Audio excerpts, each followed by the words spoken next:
Okay, perfect. I think we have quite a few people to begin with, and hopefully we'll have a few more join in, and they can catch up from where we leave off. But thanks everyone. I know it's the end of the week, and we're almost into the weekend, so means a lot that you guys were able to join in today's session, which is going to be amazing and very valuable.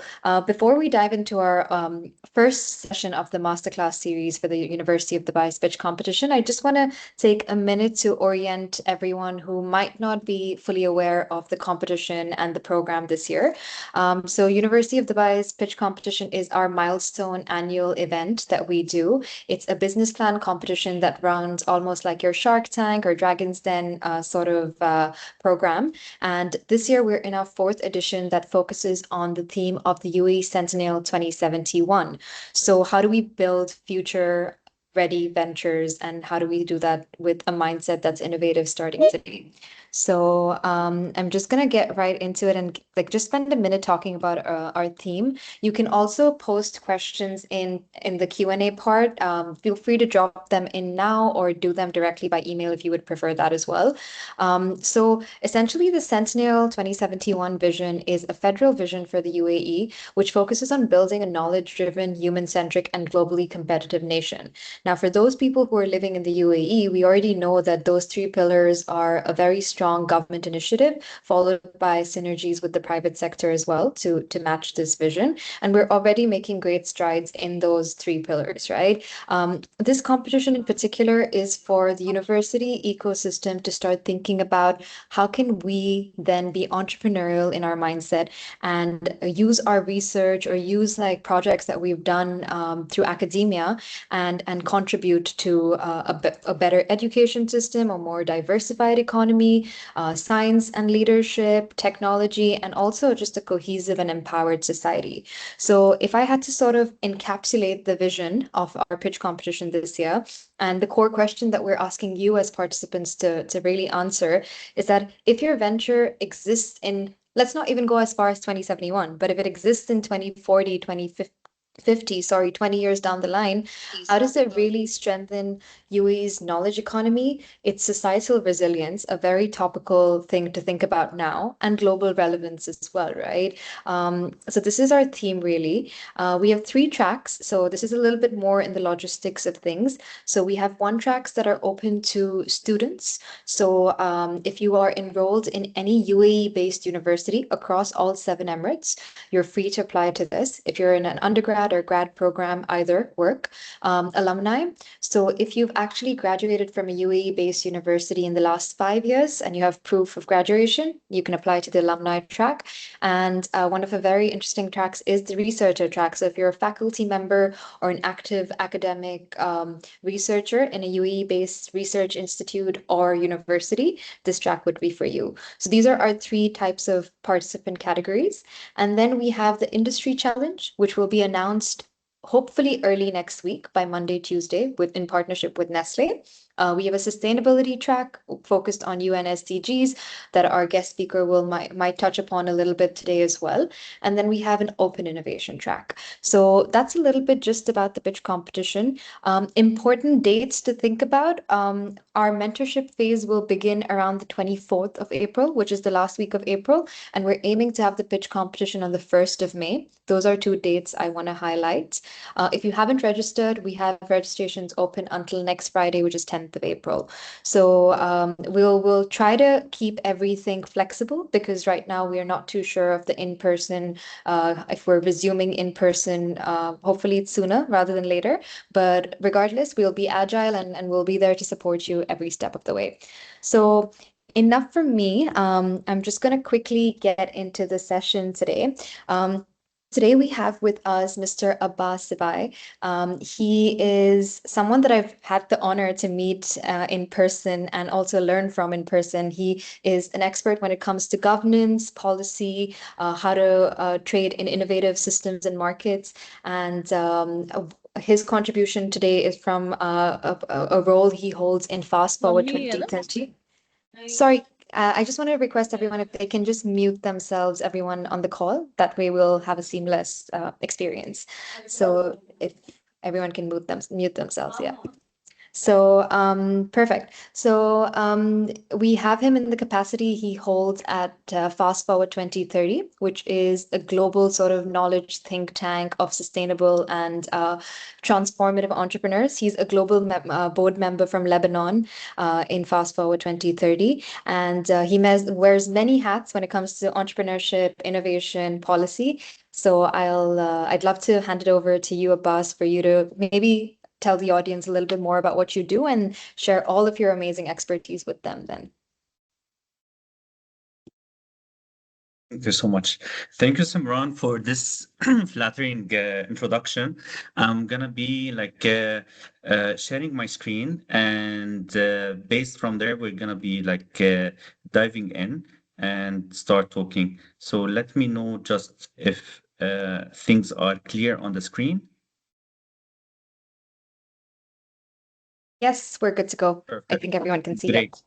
So, good evening, everyone. I'm so glad to be sharing the first session with you all during this pitch and to introduce myself through this masterclass for the founders and innovation leaders in this context, and especially moving forward into 2071 of the context of UAE. So before I start, I'm gonna be gladly just I don't want to repeat what Simran have flatteringly have introduced me today.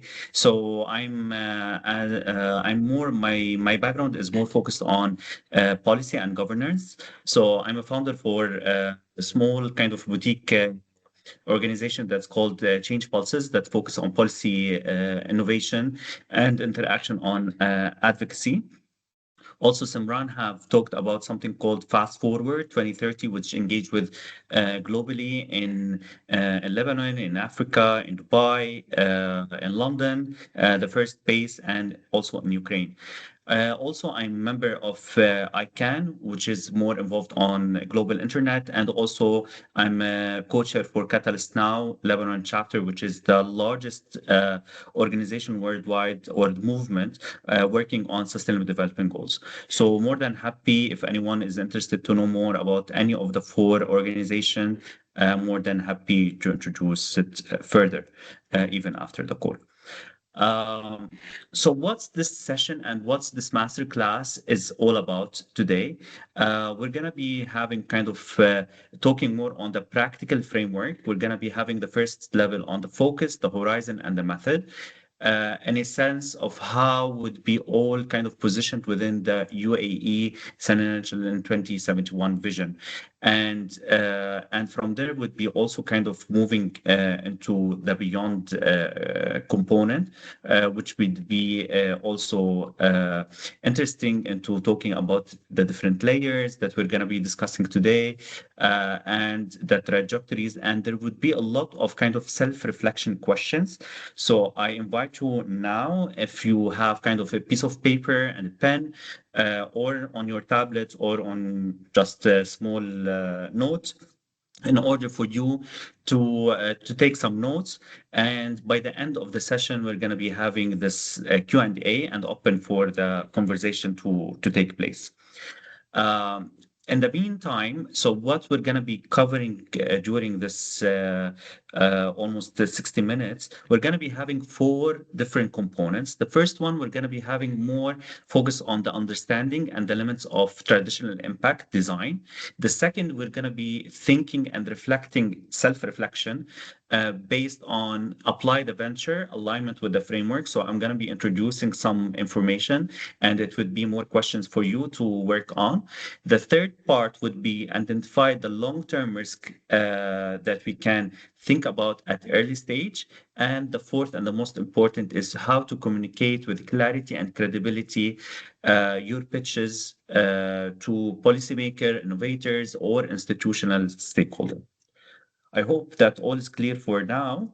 And as I said, the Q&A would be at the almost at the end. So to move to dig deeper and also to jump in directly into the questions, we most of the entrepreneurs that I have met and most of us, we kind of ask ourselves, and the startup and then on the ideation level, sometimes we go into will my venture attract users, funders, and early attraction? And this is kind of the old trap that most of the traditional startup plans focus on. We focus on speed, duration, short cycle returns because we want to see ourselves the quick wins and to understand today's market signals in order to be relevant and to be understanding. But in my opinion, and I think since UAE is already going into the 2071, instead of just asking ourselves the right now, we are all like we are aware that we are in very complex period that globally we are seeing. Instead of seeing things just from the small lens, but let's go into the bigger vision and ask ourselves the right question. Will my venture still matter in 20, 30 years in a context shaped by the policies and the procedures and the regulation that is happening? Or I'm gonna just on the national tools, will it be a matter?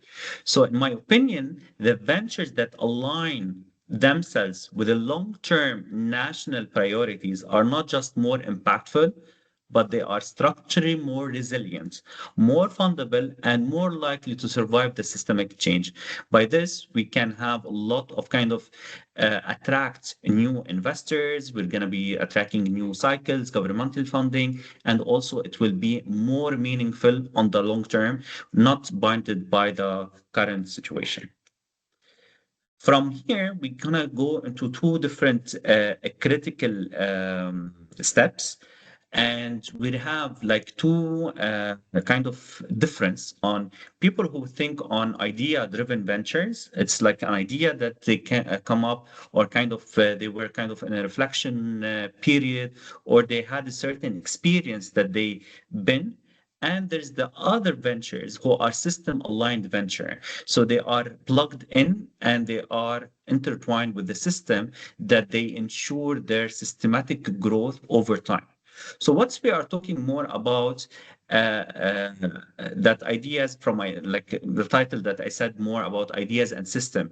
So strong ideas fail every day. We see like hundreds of ventures, startups, new ideas, innovation, initiative, not because they fail because of they lack the creativity, but also they because they are designed into isolation. They don't see the bigger vision. They don't see how they are like kind of how they are kind of a puzzle, if I want to say, like plug in within the system in order to operate on the longer term. So understanding these differences between the idea-driven ventures and the system-aligned ventures, it helps us and also in planning forward. So when we build an idea around a solution and the founder believes in. So, for example, I believe in, I don't know, like the next bottled water and water, drinking water that would be finding solution for all of us, often lacks the demand and validation on policy fits because it is just my beliefs and not kind of on institutional alignment. I'm not seeing a certain ministry. I'm not seeing the future trend on circular economy about how to this bottled water business could take place, for example. So the vulnerable to regulation and changes to the market shifts. For example, there would be like currently we're going to be seeing a lot of system changes because of as simple as bottled water. So the cap of the bottle would be like really kind of different in a sense. Now we see that the cap of the bottle is kind of not attached to the bottle, and we say like, okay, what's the big deal about it? The big deal about it, if we went into a bottling solution of water, then we will not be able to grow outside the market. The new regulation would be allowing as simple, could be like really sometimes we might say like, oh, okay, that's a silly policy of having the bottle cap attached to the bottle itself. So here, if we take understanding of this policy that is taking place now in Europe, we will be understanding how would be the world would be kind of evolving. And here we move into the idea and to talking about the system aligned venture. So when it is designed around the real world environment, the market demand, the regulation, the pathway, and the national initiative structure built on to last and scale within the existing ecosystem. So we don't go into the redesign and um of kind of our business. I'm giving simple example just for illustration purposes. So if I want to think in the system thinking of an venture design and thinking on short-term growth is not enough. So as I said, there would be like three levels that we need to think about in order to zoom out from our dreams, ideas, like all of it so matter. And I know that all the kind of entrepreneurs are, the idea is so dear to their heart and it's like really difficult in order to sometimes we are so blind with our idea and we have like without thinking about the larger ecosystem and the actors and the incentive and the rules and the feedback loops that we have. So in order to not to lose the passion but also to keep our second offer more effective and to gain more and to plan forward, in order to we have always to understand something called stakeholder mapping. And what do I mean by stakeholder mapping? So who benefits and who may resist the venture? So we have always to look on the interest group, who gain and who lose. So this is very important to understand of any venture that we want to build, to think about it, not just be driven by our passion to go into the market and we like helping community or like doing a certain kind of answer the demand of the market at the existing time. Also keep the team working, even if the team at the beginning is a small team, like the founder and couple of other people, 3 or 4 people, if it's a small venture, even when it's growth, we have always to think about the feedback loops and always ask ourselves, how does our model reinforce or undermine itself over time? Will it be impacted by the economical changes, environmental changes, uh, other regional challenges that would be facing and the barriers that exist, and how the policy change will reshape the landscape over time. So this would definitely lead us into the feedback loops, and we will always have a look on regulatory pathway. So are the rules of the game working with you or against you? So think about it in this in this lens, and then you would be aligned with the regulatory. And a lot of entrepreneurs and innovators lack this at the beginning. They keep the regulation component as simple as registering their idea and etc., not founded and to register into the regulation and say like this is would be on a second stage. And oops, someone got the same idea through a reflection or through a pitch and did not register your idea. So someone pick it up and move forward with your idea. So always a regulatory pathway is important to think on the long term and how it would be uh, impacting us. So this is why it's important to have this openness. I will move forward into more kind of the venture alignment, and there would be three different levels. There would be the market visibility, the system alignment, and the long-term resilience. So the market visibility is kind of, as you can see, it's the base. And then we have it on top of it, the system and the long-term resilience. So these three-layer practical model, it's a simple, easy to grasp, and but it is heavily deep in each section. I will dig deeper into the market visibility now, and we'll talk more about there's a clear demonstration demand. So, and we kind of ask ourselves in the market visibility. So here where you can start taking your own reflection and I'm gonna be asked questions and you can reflect on your own taking your own notes, and then we can have the questions at the end. So is there clear demonstrated demand for our product or service or the innovation that we're bringing on the table? Are the users willing to be and able to pay? Does this venture have credible path to scale? Also, the market visibility is the foundation. Without it, no amount of impact narrative sustain a venture because We are now in a world of storytelling. We need to see how we engage with our audience to share our product in a story mode. We need to have a defined target segment with a validated demand. So we cannot say that our product or our service is for all the on a national level. We need to create scenarios. We need to create personas, and each word, like maybe now I'm saying it so fast, it's a lot of work that need to be done on each side of level. Creating personas is a huge load of work in order to able to define the target segments and validate the demand. The second part is the sustainable revenue model and the unit economies. So if we are not able to have a sustainable revenue from our product or our service, then we need to see is it viable in order to introduce to the market. And last but not least, is to have a realistic growth trajectory.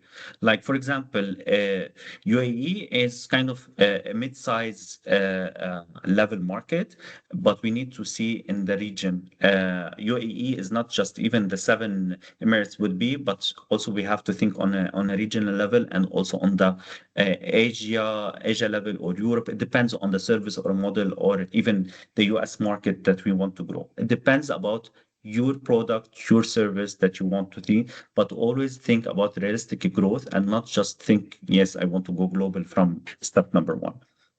The second layer, which is kind of like if you want to like a burger, it's kind of like we have the buns and we have the meat. Is the system alignment, and this is which kind of think help you to think on the long-term vision. Does your venture fit within or actively leverage the regulatory environment? We have always to think about the pathway and also the national priorities, and always to ensure that we are cross-cutting into the alignment and to reduce the friction and unblocks. We see a lot of solutions. We see a lot of kind of idea level that fail at the first level because it simply is not aligned either by environmental rules and regulation due to creating of a huge tension with employability or labor force market, or could be health and safety, could be a national security threat idea. So we need to think it from a different level and to align ourselves.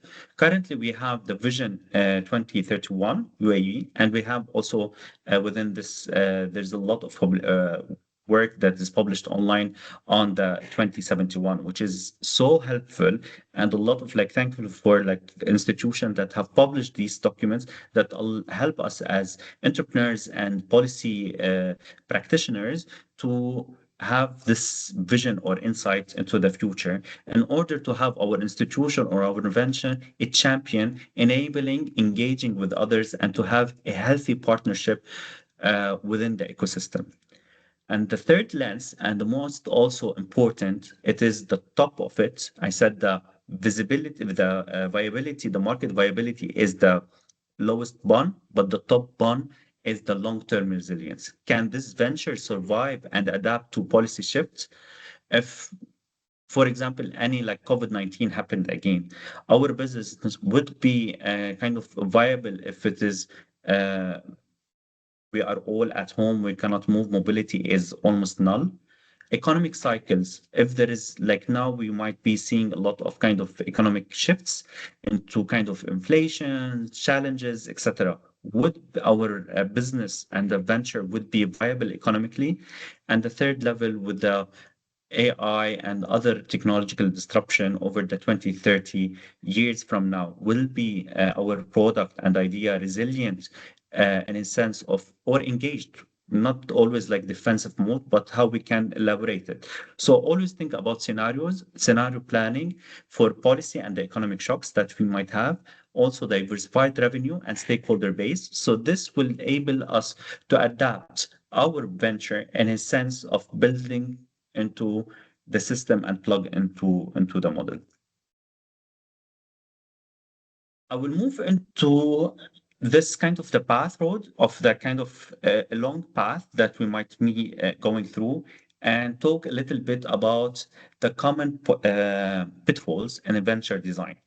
So even if we like the top-notch venture. We have enough finance. We have the dream team, if I want to say. And also we have the pathway, the regulatory pathway. There would be always some pitfalls that we might fall in. Even the most innovative one, even the reputable one, even there would be a different level of, there would be some mistake. And these mistakes, if are being recognized at the early stage, we would be having the competitive advantage into adapting, changing, and moving forward with it before it is too late. So I will say at least like four pitfalls. Maybe there would be more, but the major pitfalls are mainly categorized into they are categorized into these four lenses. The first one is the impact without a business model. We can say like more into the social innovation and the social good. We want to help the people. We want to save the environment and world peace, if I want to say. There would be this venture designed primarily around the social good. These will often neglect the revenue and the logic that sustain them.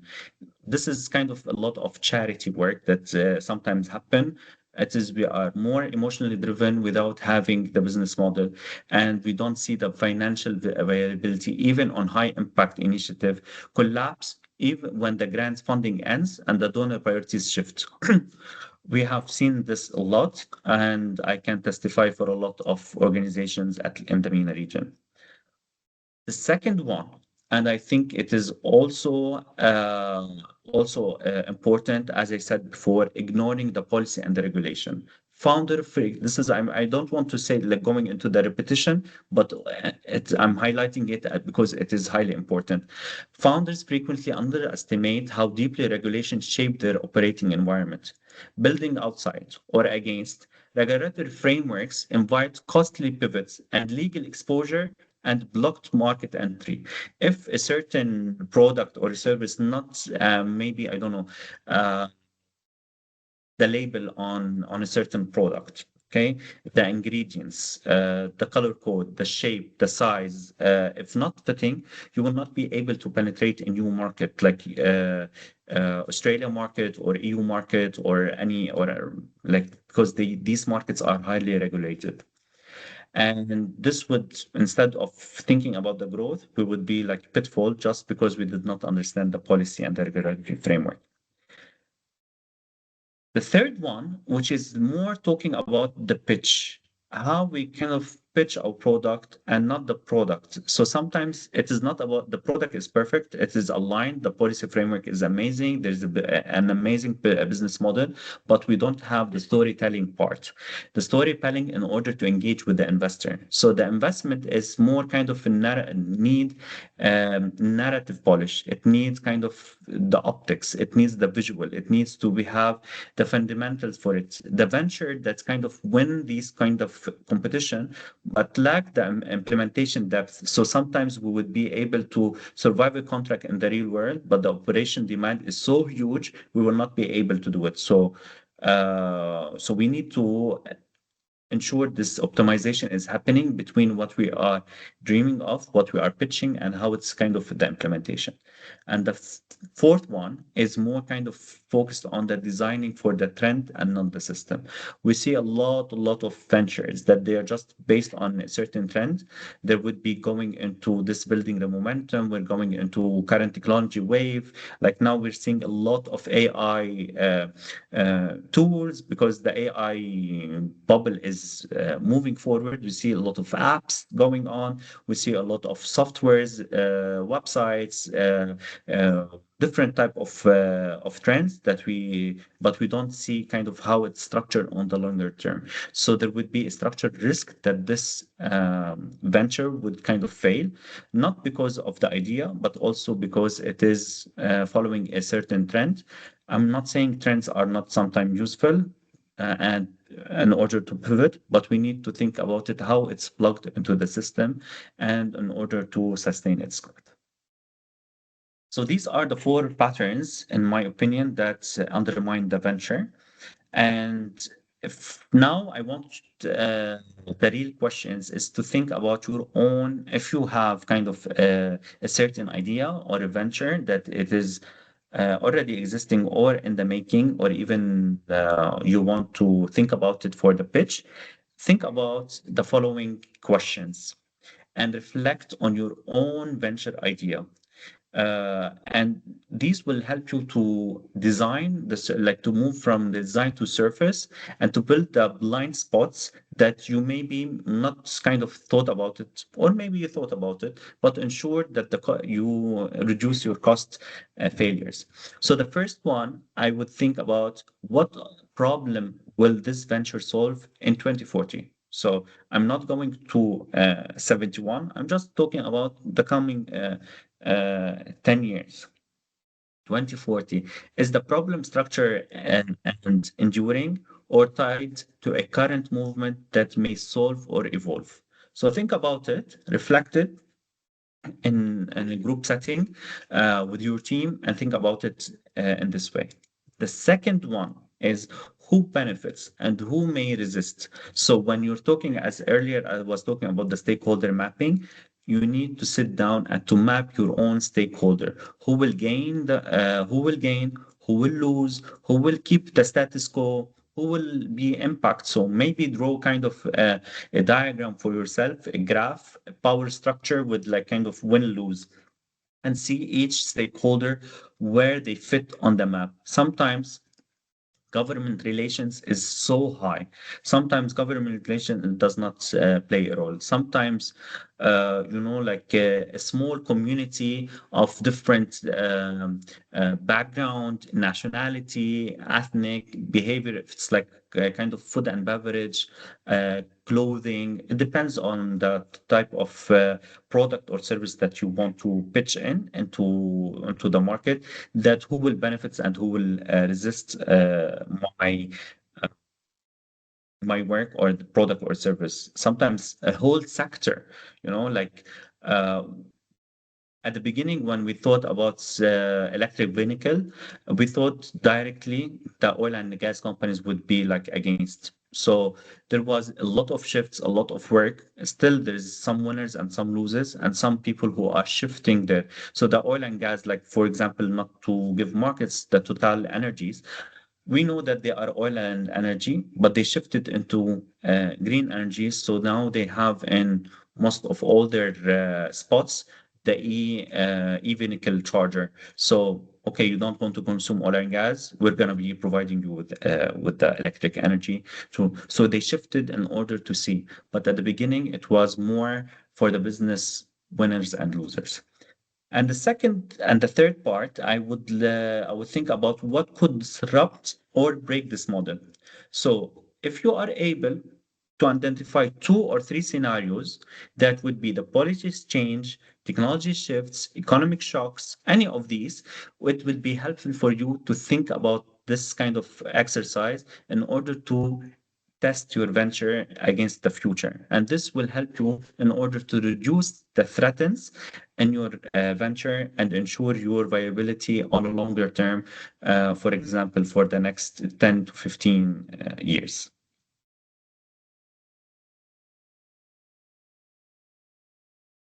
So this is kind of the thing where I'm, in a sense, like kind of taking a little bit of time, and I would go into kind of more kind of takeaways into this masterclass, or like kind of the presentation that I'm sharing before we conclude uh, uh, my presentation and open for the Q&A.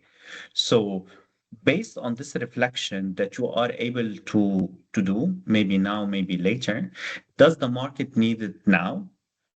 Ask yourself, check with your small working group, with your peers, validate the demand. Sometimes we go into paying users, and also credible path to sustainable revenue and non-negotiable. So there would be a demand, must be real and not assumed. So we can't be like at home, sitting, thinking and reflecting, hopefully that our product, because my mom or my hunt, told me that it is amazing, bravo, that's it's great. So sometimes really like we need to test as much as possible. The more you test, the more you ensure your product it is needed and create a real demand, you will have kind of this your venture is future ready. Does the system support it? Run it through certain frameworks, go to certain ministries, do the small surveys, ask about institutional incentive, check if there is a new rule and regulation of kind of kind of incentive that might be in line. Go read think tanks reports, check policy and regulations.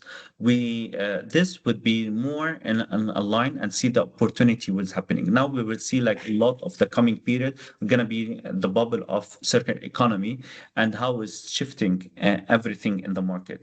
So producing a new product or a new physical item is less attractive for investor, while now, due to circular economy policies, repairing product is a huge business line that would be on. So as much as we recycle, reuse, and reduce into this having the people planet perspective, there would be going into that more investor driven in a sense, and more money would be going into that investment for your future venture. And the last one, can it survive these changes that I thought talked about at the beginning of the session? Can our model adapt to a policy evolution, like for example AI? Are we adapting able to environmental policies, technological one in the coming 20 to 30 years? So these are kind of the core insights, in my opinion, that allow us as a venture when is aligned with the market system and the long term. So it's not going to be optimized for one pitch, but it would be on short cycles, and it would be like the first pitch would be like okay to good to perfect, so we can continue into this alternation in a sense. So in my opinion, that's in order to have these kind of the things that generally I said and theory might be feeling a little bit confusing or too challenging, but in reality, it will help us for it helps the venture and the entrepreneurs to connect to ideas to constraints. So instead of having them kind of barriers, but it allows to think and in in a bigger vision, and creating a world more operating to logic, and also to have these policy realities kind of strengthening our innovation rather than limiting our it. Also improving the positioning as much as you think of these three layers, the availability and also the policy and the system changes. You plug it in your pitch, the more it will create this trust. It will have this long-term national.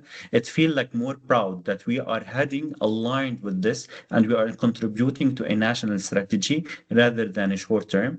And also it will build for a long game where we'll be having this design venture that you are creating are not only creative and fundable today, but also it will be more implementable and scalable in the coming future.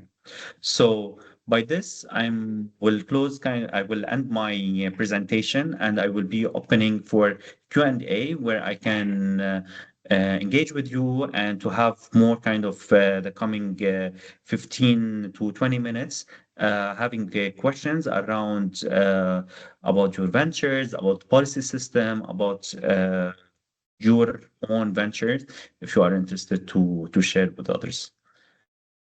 Simran? Perfect. Yes, thank you. Thank you so much, Abbas. I think that was very, very helpful, especially those reflective questions that you sort of posed to the audience. I would really recommend that they think about this with those questions in mind, especially because last year's pitch competition was also around innovation for those that applied. But this year, like you're saying, it's not only about innovation or what your best idea is, it's how does that idea litmus test almost in the market, not not only now, but in the next few years. So thank you so much for taking the time and for sharing all those insights. We'll open it to Q&As. I have Dr. Fiona from University of Birmingham who mentioned this was an excellent presentation. So you have lots of praise and appreciation for sure. Thank you, Dr. Fiona, for joining. For the students, alumni, researchers, faculty members, anyone that's joining us, if you have any questions for myself or Abbas, please feel free to post them. We'll keep it very easy and informal. Don't be shy. You can post your questions. I can see that Maria Haidar Ahmad have asked, not seeing the risk, venture must involve risk and uncertainty. True. Uh, venture must involve into risk in order to grow and to have this opportunities. But all what I'm trying to say within this presentation, in order to think on the long term, is to ensure that we are aligned into the three level layers: viability, the policy and the regulation, and also the system. How we can our venture plug in into the bigger system in order to ensure the viability for 2070. I'm not going to 2071, but for the first at least 10 to 30 years. I hope that I answered your question, Maria.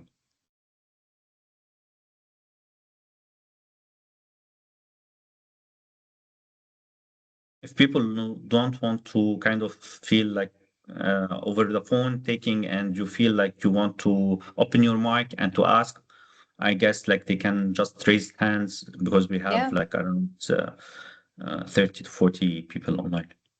Yeah, and we know it's the end of the week, guys, so we don't expect some crazy questions, but some questions would be nice just so you have the opportunity with Mr. Abbas here. So that would be nice to ask your questions now. I guess one thing Okay, I was oh, sorry, please go I ahead. have another question. It's me, Maria, again. Sure. So when you mentioned about the market viability, you mentioned something about the persona. Uh, Yes. can we have like targeting two groups, for example, two types of persona, like a bigger group and a targeted group, or it's better to focus on يعني, one kind of persona? Did you get my question? Yes, definitely. There would be, this is kind of the target group and non-target group. It usually in order to test the market viability, in a sense. But in my opinion, having a persona would help you in order to create a whole bunch of kind of a profile and customization for your product or a service. So having limited with or against targeted and non-targeted, it help, but it will not shape the item. You will not be able to customize your product or service to a certain segment of people, being young people, being could be like the persona could be depending on age, gender, nationality, uh, a lot of like kind of color interest, geographical location. So there is a lot of kind of work on persona that's happening now with the use of AI and all these open sources that you can use. You can simply test it by yourself. It's not before it used to be high. It's a high cost, and that's why a lot of people try to avoid it. Now we're having the AI and a lot of kind of happening. You can run a small survey, test the criteria, put the definition of your product or service on any of the AI tools, communicate, create, and ask the AI tool, create for me a persona within XYZ in a certain geographical location, and they will create for you a persona. And this, you can take it, test it on people, like bring around 8 to 12 people, create a focus group, and think and test your product or service if it is aligned or not.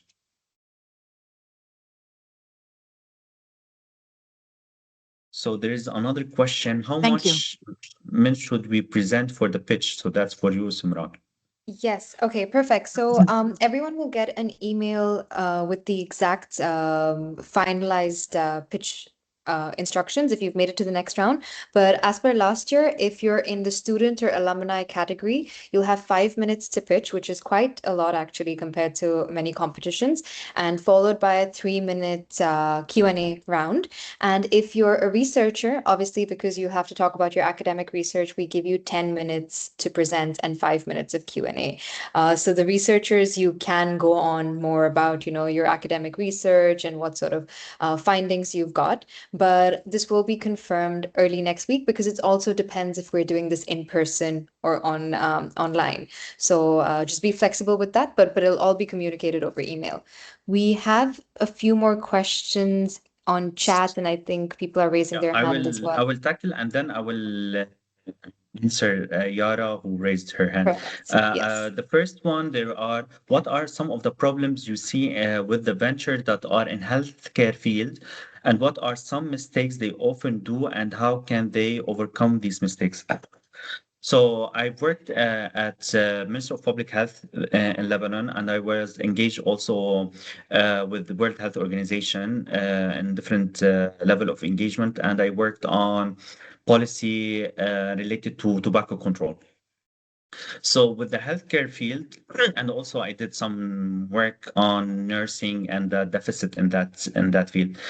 One of the things on the healthcare field that it is not kind of seeing the vision, simply being exposed to WHO rules and regulation, FDA. There would be kind of if you are creating a certain product or certain kind of service in the healthcare system, it need to be plugged into this international system of WHO. Sometimes I don't want to side a lot with WHO, not to, nor kind of be against. We need to keep our reason, and this is where the innovation. If our innovation is plugged in within kind of this global agenda on healthcare, that we can most of the time we can kind of grow. Also within the healthcare, it's important to see the agendas of the pharmaceutical industry, to see who win, who lose into that, and also into kind of if the healthcare is not service or medicine in a sense, but more kind of a hardware to understand the companies who are producing the technical ware, kind of all these machineries or kind of we say here like the protease or something like things that would be artificial that would support into the healthcare. And the service industry is growing. Like for example, nursing is everlasting demand globally that it is highly needing of nursing services. This I'm gonna be shifting to Yara, who's raising her hand, and then we'll go to Samir. Yara, please go ahead. All right. First of all, before my question, I would like to thank everyone who worked on the presentation. It was an amazing presentation, honestly. So my question is, right now as a starting business, when you started, sometimes businesses don't strike at first. So I was wanting to ask this question: when is it the time to determine whether your business is not good for the market, so you have to stop it before it brings you more expenses than it is? So you don't have to waste a lot of expenses for, let's say, let's not call it a failing business, but let's call it a not working business. Okay. Thank you, Yara, for your question. As I shared within the presentation, it is there's always like the mapping, the feed and the feedback loop, and also testing the policy framework, and also ensuring that your business is not a trend. Trends are sometimes are healthy in order to give you this the first push in order to do, but adapting to the market. Testing, as I said at the beginning, doing the persona, checking if it is viable or not viable.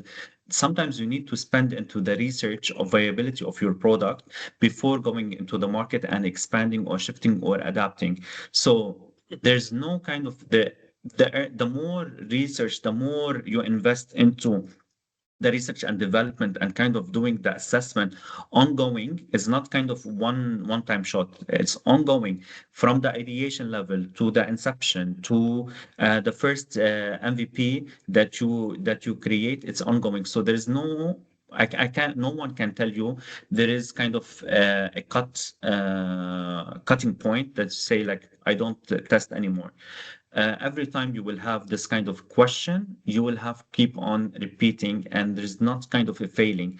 The failure would happen if you ignore this intervention of asking yourself at the beginning and also doing the market research.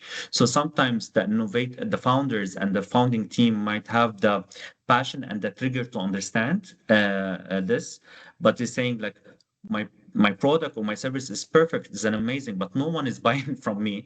It's not because that the product and the service is bad, but it is maybe is not being sometimes just communicated. The pitch could be wrong, or it just needs a small tweaks. I don't know if I managed to answer you, Yara. Yeah, I'm that's gonna perfect. be Thank you. Moving to Samir. Samir, this is site from Rockingham, Dubai, LLM International Law. Thank you. Okay, so given the fragmented legal system across the GCC and wider Middle East, not just in the region, globally, what legal strategies can venture capital adopt to mitigate cross-border regulatory risk to ensure shareholder incentive? Maybe you have your thoughts. Okay. So, in order to penetrate a certain market, you cannot have like one service, one rule that's fit all. Like there's nothing called one size fit all. No matter what's your service or product is happening. Only in some kind of instances. Let's say, for example, Netflix. Okay, Netflix is like kind of considered like now the biggest TV in the world, or cinema producer, or kind of movie producer, whatever you want to label it now. There's a lot of rules and regulations in every single countries that could really risk the block of Netflix to be broadcasted. So, for example, what did Netflix, like when I had kind of my conversation with the vice president of legal affairs of Netflix, I told her there's a lot of kind of content being produced on Netflix that it is against kind of religious or cultural beliefs, or kind of things that's happening into categories. She answered me very simply. You know, it's a paid service. You don't want to watch it, just unsubscribe and move on. It is not made for everyone, and but at the same time they made in order not to be blocked like by the servers in certain countries, they created different stores. They created kind of the MENA store. There's like also North America store, the Latin America. They created different language. They adapted somehow, but also there is a huge policy department at Netflix that just working on government relations in order to see which one is a red tape, which one is not. So there is always this into kind of the invention. Maybe I went so far in my example, going on a kind of an empire like Netflix and its size, and going back into our small kind of venture capital that we want to say depends on the market. If I want to use the GCC market, just go into read the policy and the regulation and fit. If I want to grow more, like as I said, like for example, here I'm not showing the brand, but here, like for example, as I can show I said the cap of the bottle. In Europe, you can see this will not could not be kind of sold in. It cannot be exported to Europe anymore. It need to be like this. It might be like really like kind of, so I want stupid in a sense, but it is the regulation that has a lot of studies are made into environmental impact, the waste that could be created, and the circular economy at that level. So there's no kind of one solution that fits all. answer. I don't know if Samir, I was able to answer you. Answered. Thank you. I also just want to jump in, Abbas, if that's okay, and address something that Yasser earlier said about the healthcare industry, and you so rightly said, and I think we even had a conversation about different target groups. What we realized last year in the pitch competition, I think it would be really nice, guys, if you have a better understanding of who your payable customer is versus who's a beneficiary of your business, right? So especially in things like healthcare, sometimes we start thinking so patient centric, which is amazing, but patients aren't paying for your service. It's the hospitals or the B2B side that will actually be your payable customer, right? So I think this difference between customer, my payable customer, and my target group versus someone who benefits from my business and is a beneficiary or can be an advocate of my business. We'd love to see some distinction of that in the pitch competition this year, actually. So that's something I just wanted to highlight. I advise everyone to create at least three personas for the service or product that you do. This will help you able to understand the market, you understand the cost, and also how much you want to sell your service or product when you create. If it is a persona of a young age, so it is people who do not have first level income, that they are like kind of parent dependent on the service of a product, it would be sold differently. So the marketing, definitely, it would be young approach that they will push their parents to pay. For example, as basic as entertainment industry like PlayStation, that's the young people cannot afford to buy their Yeah. PlayStation or the things. The marketing is two level. There is the segment of how to target the youngsters to create the interest of this technological play, but also there is a lot of segmentation and tool and financial mechanisms that are being sold about how to finance to pay for a Yeah. certain game. So there's two level that it's happening. Exactly. No, that's a very interesting example as well, for sure. I think we have one more question from Imad, who asked, "Hello, Buzz. How much do you think AI can help in marketing and increasing of sales?" If you'd like to address that. And I think then after we can take maybe one last question and we can wrap up for today. Sure.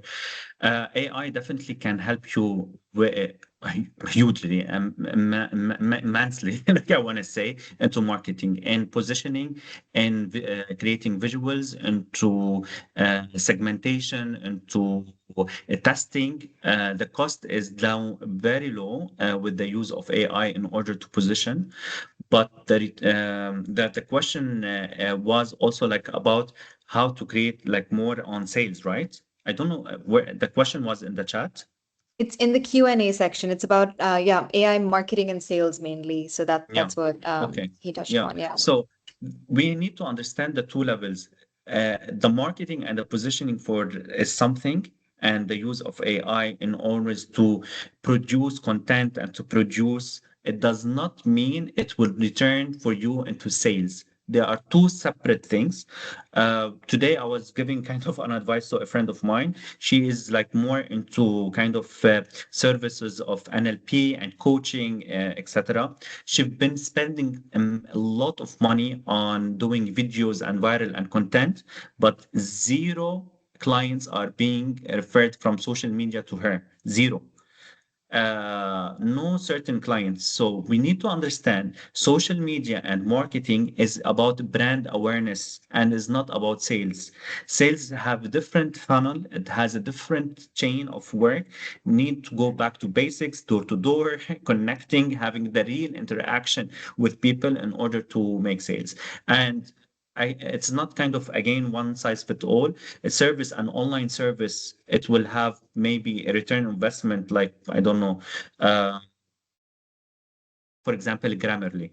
Okay, Grammarly, I think it is like they've flooded YouTube into YouTube ads. It's flooded into every single pop-up to ensure that you have downloaded into to and this is kind of AI that helped Grammarly in order to have this huge investment and people to use it, while other services might not be able to interact with that.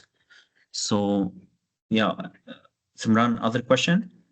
I think we're good, guys. If that's all right. I know it's been a long week. I hope it's been a safe and positive week for most of us. And Abbas, if I may make this offer on your end, it would be lovely if maybe some of the students, if they want, they can reach out to you directly on LinkedIn, drop you a message if they have Sure, any questions. definitely. I'm gonna So be just resharing the last slide.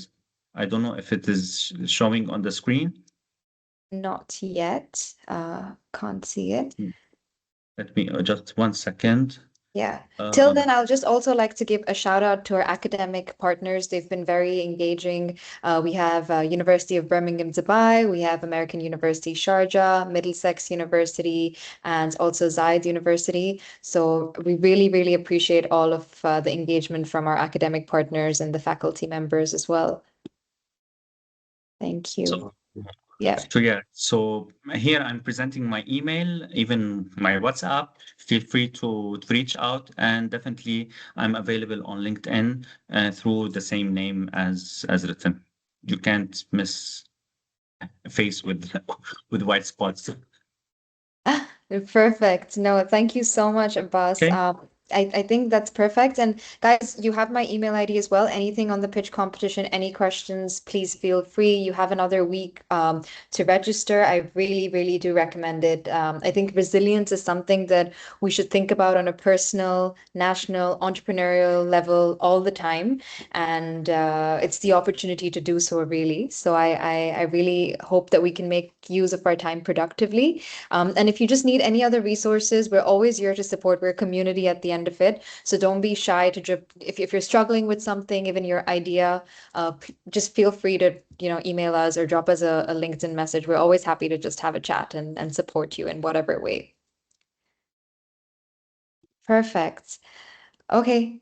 Thank you so much. Sorry, one question about the deadline. It's next week. Sorry, the website isn't updated, but follow our LinkedIn and our Instagram. The deadline is 10th April to apply, so next Friday. Amazing. Okay, we'll sign off then. Thanks so much for joining, everyone. Have a lovely and safe weekend. Take care. Bye-bye.